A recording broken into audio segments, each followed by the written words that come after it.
back to, I guess, where we left off before. Man, that was unbelievable, Rum. But yeah, just the how sensitive we are as a culture now, and how we get so worked up, and it's almost, I don't know, just frustrating, disheartening that it keeps us from having real conversations.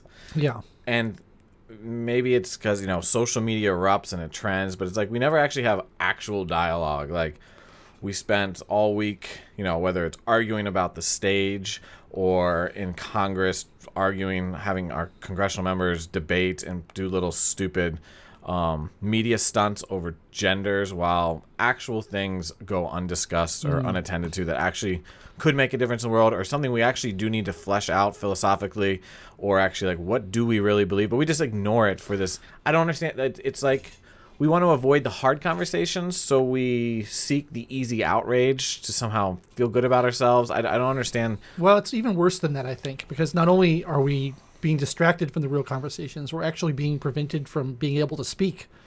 Like, we can't talk at all for fear of offending people. And, part of this conversation that was being had the other day was like, well, we have to decide, we don't want to do harm to anybody. We have to make sure we don't harm anybody. And at some point along the line, the definition of harm got expanded to include hurting people's feelings. And like, oh, I was upset. But basically all you're saying, if you're saying I'm offended by that, is you're saying I don't like it. It made me unhappy. That's what you're saying. And so now we're saying, well, if someone doesn't like what you do, you're harming them and you have to stop. Well, like, you can't have a conversation like that. You can't have meaningful dialogue or meaningful speech to discover truth if you're worried that anything you say might be harmful to someone or might be upsetting to someone or might hurt their feelings. I think this is really dangerous. And it's just, I don't know how we got to this point where we can't even say a word or say express an idea or a thought without saying, you're harming me, you have to stop. Do you think it's like we almost don't give each other the benefit of the doubt?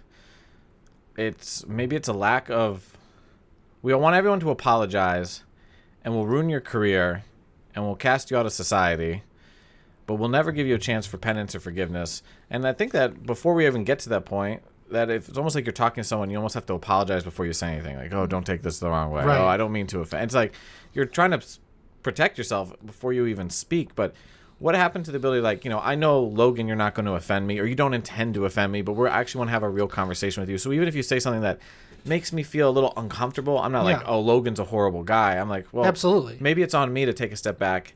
Like, all right, what's Logan actually saying here? Or is he hitting on something that I've completely missed? Or I trust you in good faith. And often if you feel that uncomfortableness, and this is true for me, I mean, people say stuff to me that makes me upset or feel bad or uncomfortable all the time.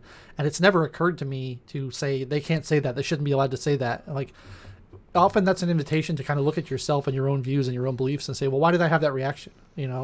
I had that reaction. Why? What's underneath that? Maybe I'm taking things the wrong way, or maybe I'm misconstruing something, or maybe I have a sensitivity that I shouldn't have. And, I think it's an invitation to look at yourself and realize, why am I being provoked by this kind of language? I should figure that out and look at it and think about it. But if you can't ever have that reaction because you've walled everybody off and you say, you can't say what you really think around me because I'll get upset, you're never going to have that moment of self-reflection.